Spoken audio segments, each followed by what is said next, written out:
Baik, Assalamualaikum warahmatullahi wabarakatuh. Waalaikumsalam warahmatullahi wabarakatuh. Selamat pagi dan salam sejahtera untuk kita semua. Yang kami hormati Ibu Putri Tipa Anasi MPD selaku dosen mata kuliah pendidikan dan pembelajaran daerah perbatasan. Kemudian yang saya banggakan rekan-rekan saya dari kelompok 3. Adapun anggota dari kelompok 3 ini beranggotakan 6 orang. Yang pertama, saya sendiri Aderos Amanda, kemudian ada Dita Aryani, Kairunisa, Karisma Cindy, Miftah Amalia Mukti, dan Tri Aulia. Baiklah, untuk mempersingkat waktu, langsung saja, di sini kami akan mempresentasikan hasil kerja kelompok kami, yaitu tentang isu-isu penting daerah perbatasan. Kepada rekan saya yang bertugas, saya persilahkan. Baiklah, yang pertama saya akan menjelaskan tentang benang merah dalam penerapan pendidikan di daerah perbatasan. Nah, jadi pada penjelasan kali ini itu kajian tentang artikel pendidikan di daerah perbatasan. Nah, pada ketiga artikel yang sudah dikaji, ada dua konsep utama yang terlihat dalam penerapan pendidikan di daerah perbatasan. Konsep utama tersebut yaitu yang pertama, pemerintah pusat dan daerah sudah melakukan banyak upaya dalam meningkatkan kualitas pembangunan pendidikan. Namun, masih diperlukan upaya maksimal dari negara dan pemerintah dalam mengelola pendidikan pada daerah perbatasan di Kalimantan Barat. Nah, seperti yang kita tahu, program-program pemerintah mengenai pendidikan ini sudah sangat banyak, tetapi hal tersebut tidak bisa dilakukan dengan maksimal di seluruh wilayah Indonesia, khususnya di daerah perbatasan. Sehingga perlu upaya yang lebih lagi dari pemerintah dan pemerintah pusat dan daerah untuk meningkatkan pendidikan di daerah perbatasan. Kemudian yang kedua, yaitu diperlukan inisiatif dan dukungan dari masyarakat sekitar agar dapat selaras bagi pengembangan pendidikan di daerah tersebut. Nah, jadi pemerintah Indonesia tidak bisa bekerja sendiri, maka perlu dukungan atau inisiatif dari masyarakat untuk mendukung program-program pemerintah di daerah, khususnya di daerah perbatasan. Lanjut. Nah, kemudian dalam pengelolaan pendidikan oleh negara dan pemerintah. Yang pertama itu ada implementasi pemenuhan hak pendidikan warga negara Indonesia di perbatasan dasar antara Indonesia dan Malaysia. Nah, jadi seperti yang kita tahu, wilayah Kalimantan ini berbatasan langsung dengan daerah Malaysia atau negara tetangga kita. Nah, jadi yang pertama itu perlunya pemerataan sarana dan prasarana penunjang pendidikan di daerah perbatasan.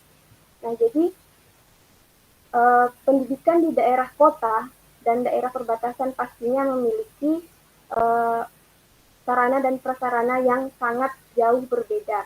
Nah, maka dari itu perlunya pemerataan sarana dan prasarana agar pendidikan di daerah perbatasan tidak tertinggal dengan daerah-daerah yang ada di kota. Kemudian yang kedua, pemerataan tenaga pendidik atau daerah perbatasan memerlukan banyak tenaga pendidik untuk mengajar di sekolah perbatasan. Nah, kemudian isu yang ini juga sering kali muncul karena di daerah-daerah perbatasan ini kekurangan guru.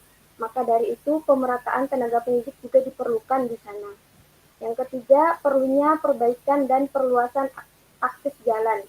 Nah, ini juga menjadi hal yang penting untuk pembangunan pendidikan di daerah perbatasan karena akses menuju sekolah ini sangat-sangat berperan penting dalam kemajuan pendidikan di daerah perbatasan. Karena apabila aksesnya sulit untuk dilalui, maka peserta didiknya juga akan kesulitan untuk menuju ke sekolah. Dan banyak dari tenaga pendidik yang tidak mau mengajar di daerah perbatasan karena akses jalan yang sulit tersebut. Kemudian yang keempat, negara memiliki kewajiban dalam memastikan pemenuhan kebutuhan masyarakat akan pendidikan yang layak.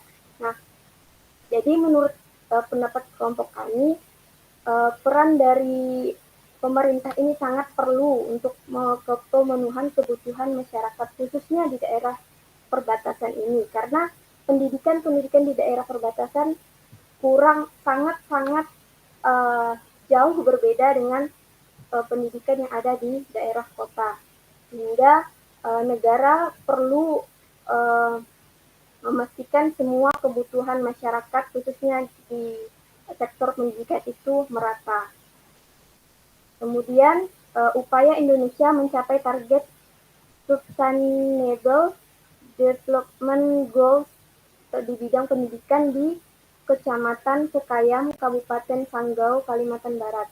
Nah, jadi artikel ini pada 2014 sampai 2019.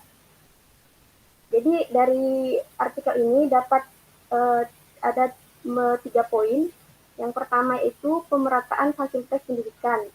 Jadi masih banyak sekolah di Kecamatan Sekayam yang belum memiliki sarana dan prasarana penunjang yang memadai. Nah, untuk pendidikan yang maju, maka diperlukan fasilitas pendidikan yang memadai. Nah, tapi pada faktanya, khususnya ini di daerah Sekayam, Kabupaten Sanggau, di sana fasilitas pendidikannya kurang memadai. Kemudian yang kedua, pemerataan kualitas pendidikan. Nah, perlu pembayaran gaji yang layak bagi guru honorer.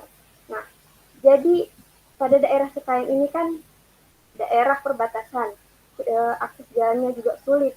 Nah, jadi perlu biaya yang lebih untuk menuju ke sana. Nah, sehingga pemerataan gaji guru, khususnya guru honorer juga perlu dilakukan. Kemudian yang ketiga, pemerintah harus benar-benar mampu untuk memenuhi kebutuhan pendidikan di daerah perbatasan. Jadi pemenuhannya itu tidak hanya di kota, seharusnya di daerah perbatasan juga terpenuhi, khususnya di bidang pendidikan. Sekian dari saya akan dilanjutkan oleh teman saya. Terima kasih. Baik, terima kasih kepada Kak Tri Aulia yang telah menjelaskan. Kemudian akan dilanjutkan oleh rekan saya yang bertugas, saya persilahkan. Baik, terima kasih atas persilaannya. Saya akan melanjutkan pada bagian pengelolaan pendidikan oleh negara dan pemerintah yang dibahas pada artikel ketiga, yaitu yang pertama, perlu adanya penyediaan fasilitas pendidikan yang memadai, di mana yang kita ketahui bahwa di banyak wilayah perbatasan ini sarana dan prasarana pendidikan memang masih terbatas, seperti ruang kelas, buku pelajaran, laboratorium, ataupun akses internet yang menjadi salah satu fokus utama yang harus dipenuhi oleh pemerintah. Selanjutnya yang kedua adalah pemerataan kualitas pendidikan, di mana di wilayah tersebut pemerintah harus memberikan guru yang berkualitas di daerah perbatasan untuk meningkatkan mutu pendidikan di sana. Namun tantangan dalam menempatkan dan mempertahankan guru yang berkompeten di daerah terpencil ini seringkali terkait dengan minimnya juga dukungan finansial yang diberikan oleh pemerintah, seperti gaji yang kurang layak, serta fasilitas tempat tinggal bagi gurunya. Selanjutnya yang ketiga yaitu diperlukan perbaikan akses menuju sekolah.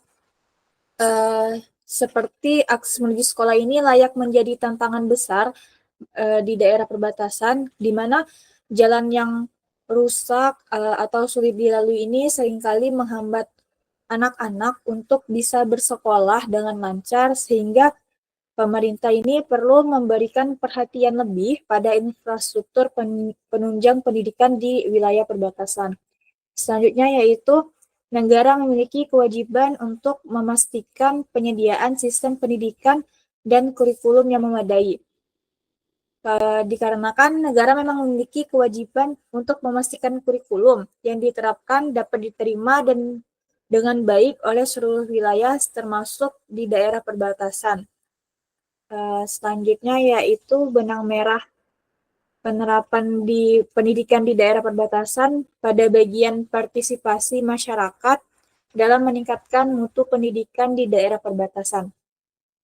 Pada artikel yang pertama yang berjudul Implementasi Pemenuhan Hak Pendidikan Warga Negara Indonesia di Perbatasan Darat antara Indonesia dan Malaysia ini perlunya terdapat 2 poin. Yang pertama yaitu permasalahan utama yaitu munculnya wilayah-wilayah yang tidak memiliki keinginan untuk bersekolah.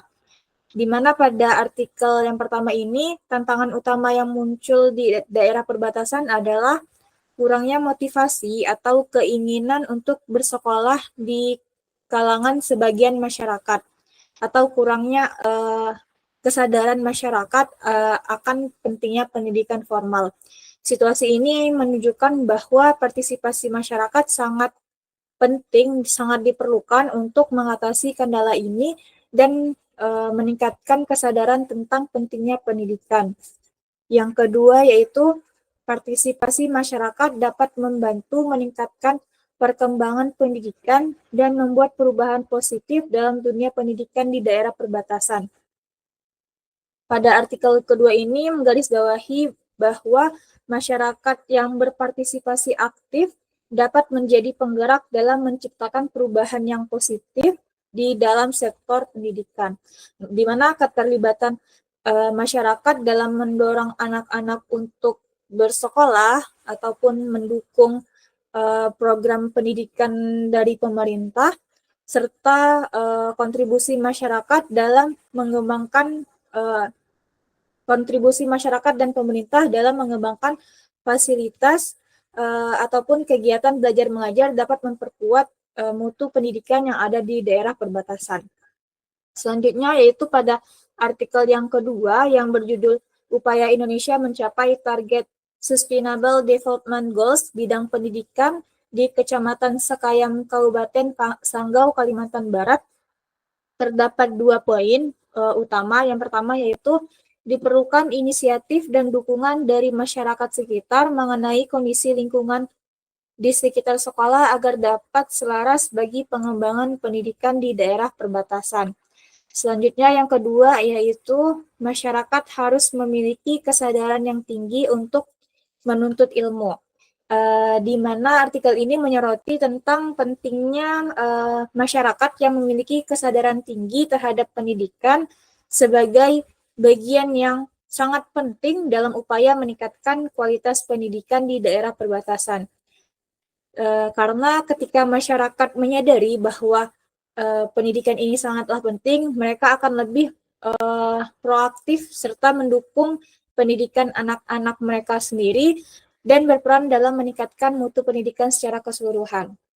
Selanjutnya itu ada artikel ketiga yaitu partisipasi masyarakat perbatasan Indonesia Malaysia dalam melanjutkan pendidikan, yaitu studi perbatasan di Aruk Kabupaten Sambas. Terdapat 3 poin utama. Yang pertama yaitu masyarakat harus memiliki pola pikir bahwa pendidikan sangat penting untuk kelangsungan kehidupan. Selanjutnya yang kedua adanya temuan mengenai perubahan animo masyarakat untuk berpartisipasi dalam peningkatan di wilayahnya, akan tetapi tidak cukup signifikan karena masih ada beberapa faktor yang menghambat mereka untuk menempuh pendidikan. Pada artikel ini mengidentifikasi bahwa adanya peningkatan minat masyarakat untuk berpartisipasi dalam bidang pendidikan. Namun peningkatan ini belum cukup signifikan karena masih ada faktor-faktor penghambat yang mereka rasakan seperti keterbatasan akses dan fasilitas, kemudian kondisi ekonomi mereka, serta kebutuhan bekerja sejak usia dini yang sudah tertanam di kehidupan mereka sejak kecil. Selanjutnya yang ketiga yaitu masyarakat sudah memandang pendidikan sebagai faktor penting dalam menentukan nasib dan kesempatan perubahan hidup. Di mana pada artikel ini sebagian besar masyarakat sudah mulai memahami bahwa pendidikan adalah kunci untuk memperbaiki kualitas hidup dan membuka peluang bagi perubahan sosial dan juga ekonomi. Selanjutnya saya persilakan kepada teman yang bertugas. akan lanjutkan. Di sini saya akan membahas tentang perbedaan konsep dari ketiga artikel tersebut, di mana pada artikel pertama membahas tentang pemenuhan hak pendidikan di daerah D3T. Selanjutnya membahas tentang kualitas tenaga pendidikan di daerah 3T dan juga membahas tentang minat masyarakat terhadap pendidikan di daerah tersebut. Pada artikel kedua, membahas tentang kesadaran dan angka partisipasi masyarakat dalam pendidikan yang cukup tinggi meskipun fasilitas pendidikan belum mewadai. Akan tetapi, masyarakat di sana percaya dengan adanya pembinaan guru yang baik, guru yang profesional, maka dapat membangkitkan potensi siswa yang ada di daerah perbatasan meskipun fasilitasnya belum lengkap. Dan pada artikel ketiga, membahas terkait pola pikir masyarakat yang semakin maju dalam pendidikan untuk melakukan perubahan kehidupan.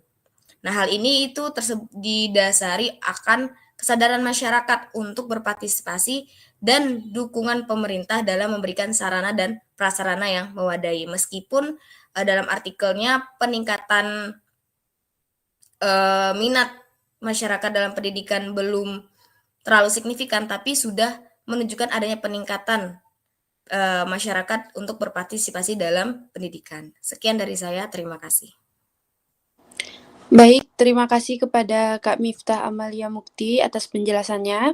Selanjutnya akan dilanjutkan oleh rekan saya. Saya persilakan.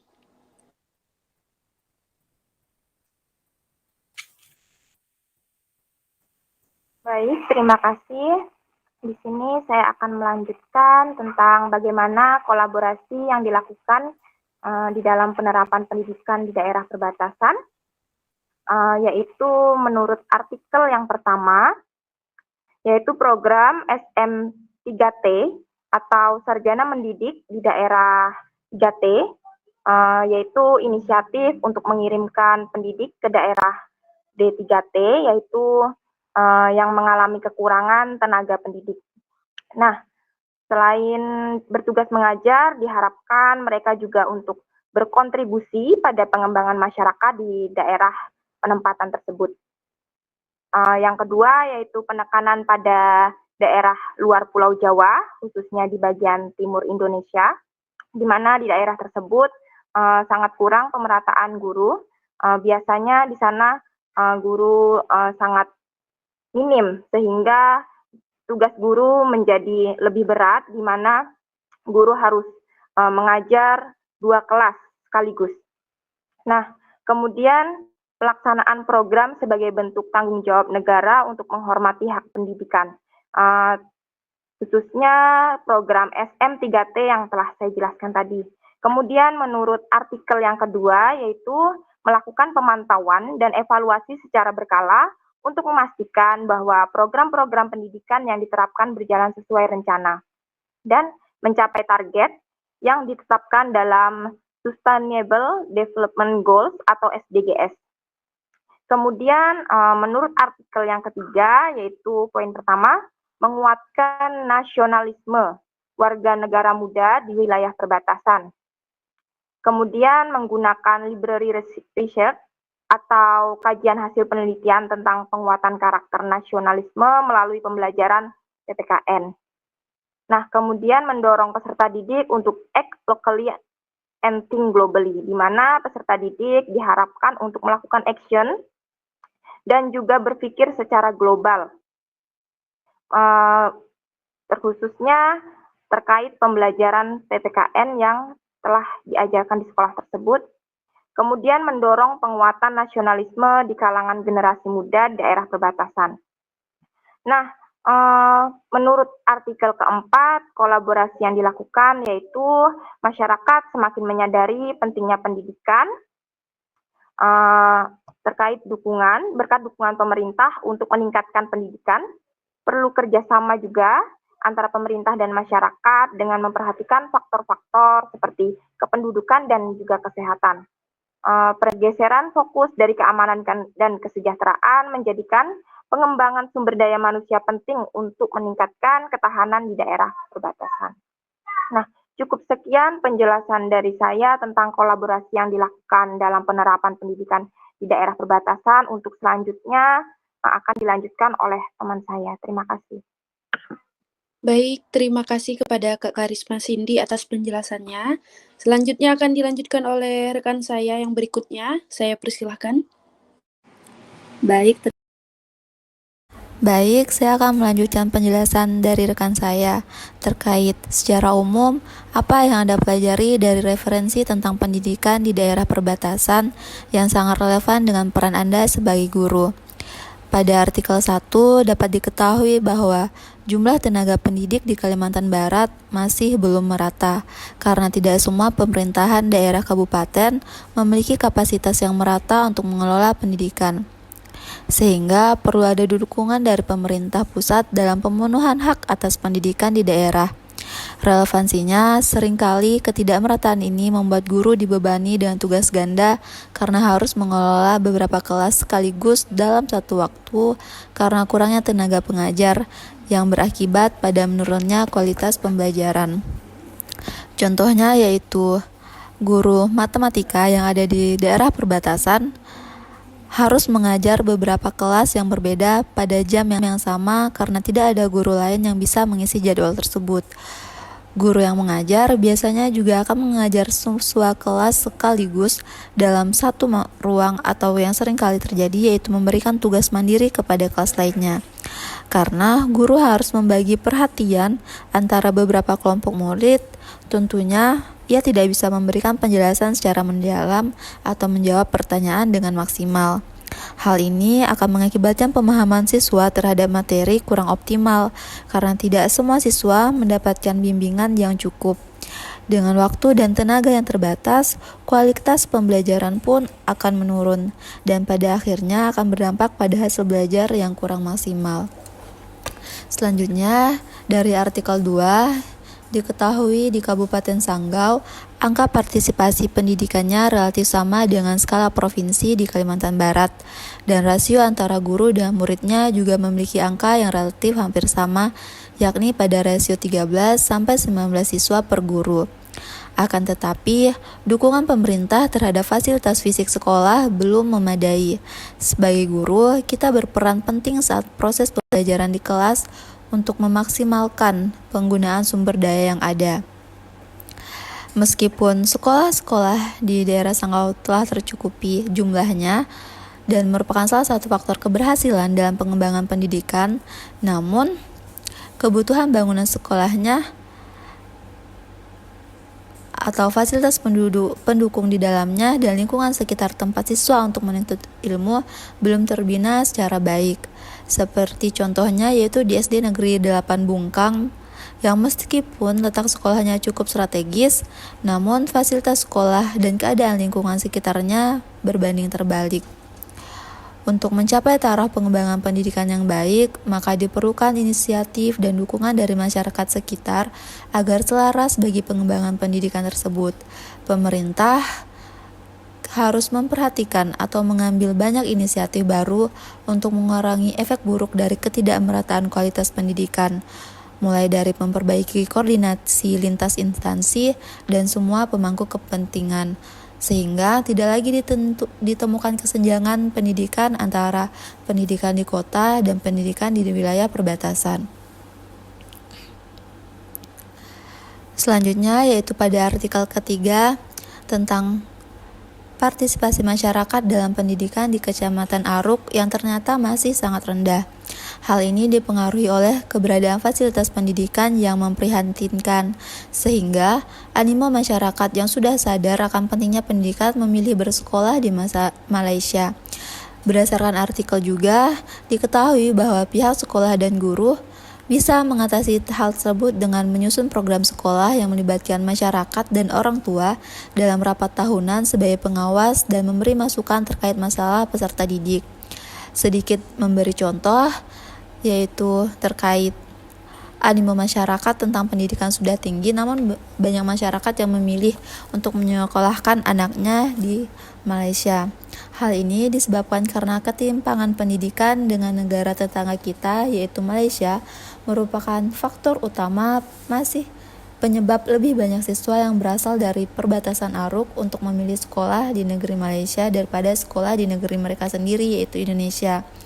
Hal ini tentu saja disebabkan karena perbedaan yang signifikan dengan negara tetangga seperti ketersediaan fasilitas pendidikan yang memadai di negara tersebut, tenaga guru yang berkualitas, biaya pendidikan yang gratis, banyak sekolah yang dilengkapi dengan asrama, dan termasuk seragam dan buku-buku penunjang sampai jaminan kerja bagi anak Indonesia yang berprestasi.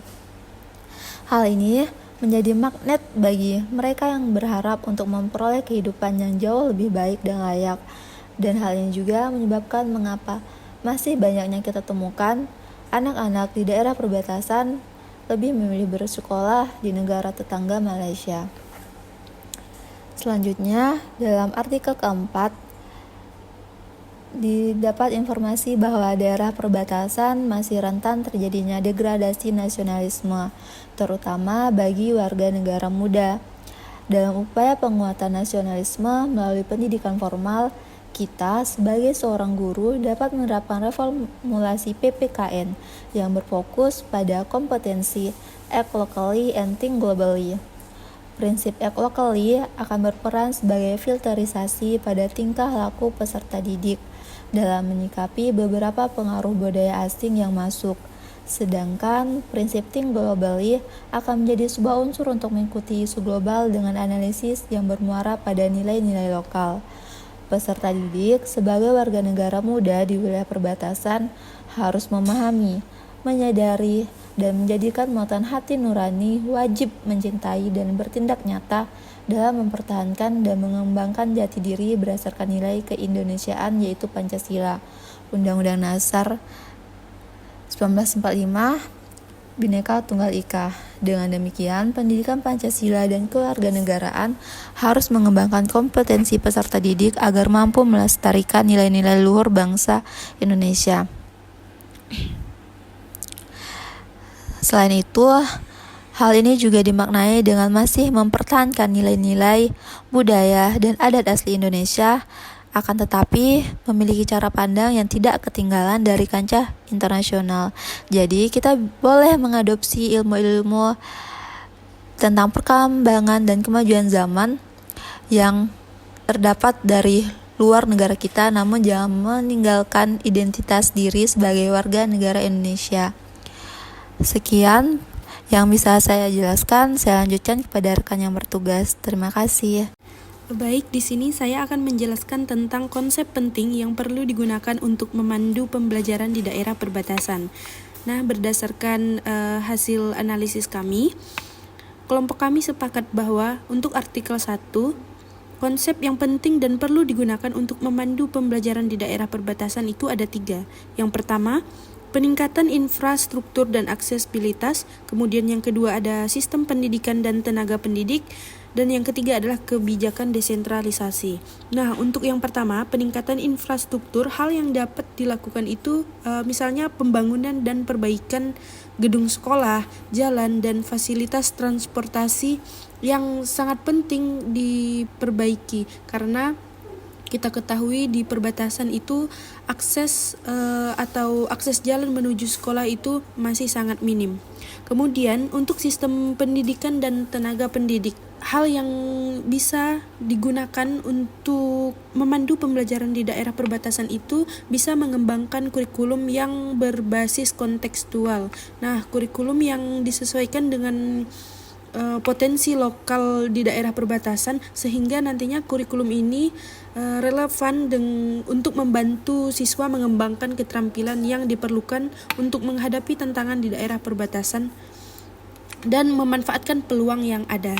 Kemudian untuk artikel 2, kami sepakat bahwa konsep penting yang perlu digunakan untuk memandu pembelajaran di daerah perbatasan itu juga ada 3.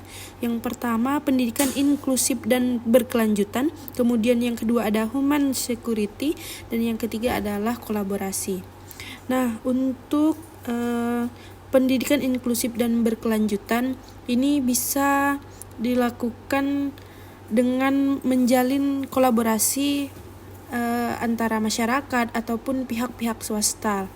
Misalnya berkolaborasi dengan sektor swasta. Misalnya kita ketahui di daerah perbatasan, khususnya di daerah saya di Sambas, di sana banyak perkebunan sawit. Nah, di situ bisa menjalin kolaborasi dengan pihak perusahaan sawit untuk mereka itu sebagai kontribusi dalam bentuk finansial misalnya, kemudian penyediaan fasilitas dan program pelatihan lainnya. Kemudian berdasarkan artikel ketiga, kami sepakat konsep penting yang perlu digunakan untuk memandu pembelajaran itu juga ada 3. Yang pertama, partisipasi masyarakat, kemudian aksesibilitas pendidikan, kemudian yang ketiga adalah kualitas sumber daya manusia. Nah, untuk partisipasi masyarakat, misalnya di daerah perbatasan itu bisa mengikut sertakan masyarakat dalam proses pembelajaran. Masyarakat setempat, khususnya di daerah perbatasan itu harus dilibatkan secara aktif dalam perencanaan dan pelaksanaan program pendidikan. Nah, program pendidikan berbasis komunitas dapat membantu meningkatkan partisipasi dan komitmen masyarakat terhadap pendidikan, sehingga yang lalunya biasa pendidikan di daerah perbatasan itu tidak terlalu penting bagi masyarakat di sana. Diharapkan dengan adanya partisipasi masyarakat, hal tersebut dapat berubah mindset dari masyarakat yang ada di daerah perbatasan bahwa pendidikan itu perlu dan penting untuk dijalankan. Kemudian untuk kualitas sumber daya manusia. Nah, hal yang bisa dilakukan ialah membuat suatu program pelatihan, misalnya pengembangan profesional atau mengikuti berbagai aktivitas yang bisa mendorong peserta didik untuk meningkatkan keterampilannya dalam proses belajar dan mengajar di daerah perbatasan. Nah, berdasarkan artikel keempat, kelompok kami juga sepakat bahwa konsep penting yang perlu digunakan untuk memandu pembelajaran di daerah perbatasan itu juga ada 3.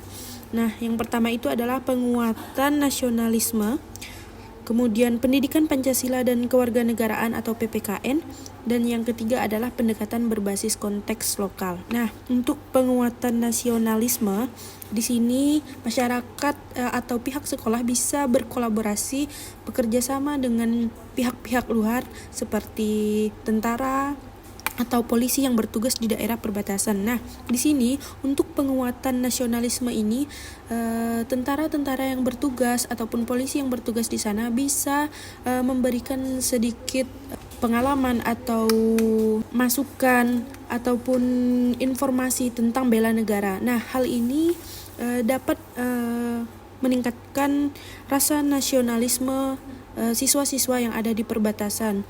Apalagi daerah perbatasan itu identik dengan daerah antara dua negara. Kemudian untuk pendidikan Pancasila dan kewarganegaraan atau PPKN bisa dilakukan di saat pembelajaran berlangsung dengan mengaitkan daerah perbatasan tersebut dengan materi pembelajaran.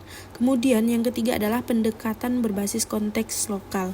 Nah, di sini hal yang dapat dilakukan adalah mengaitkan pembelajaran dengan konteks-konteks lokal, misalnya dengan adat dan budaya yang ada di daerah perbatasan, kemudian bisa memanfaatkan sesuatu yang menjadi ciri khas dari daerah perbatasan tersebut ke dalam proses pembelajaran. Mungkin hanya itu yang dapat saya sampaikan. Baiklah, di sini saya akan menyampaikan kesimpulan dari kelompok kami. Yang pertama yaitu benang merah dalam penerapan pendidikan di daerah perbatasan dari ketiga referensi adalah masih diperlukannya pembenahan dalam pengelolaan pendidikan serta dukungan terutama partisipasi masyarakat dalam mengembangkan pendidikan di daerah perbatasan.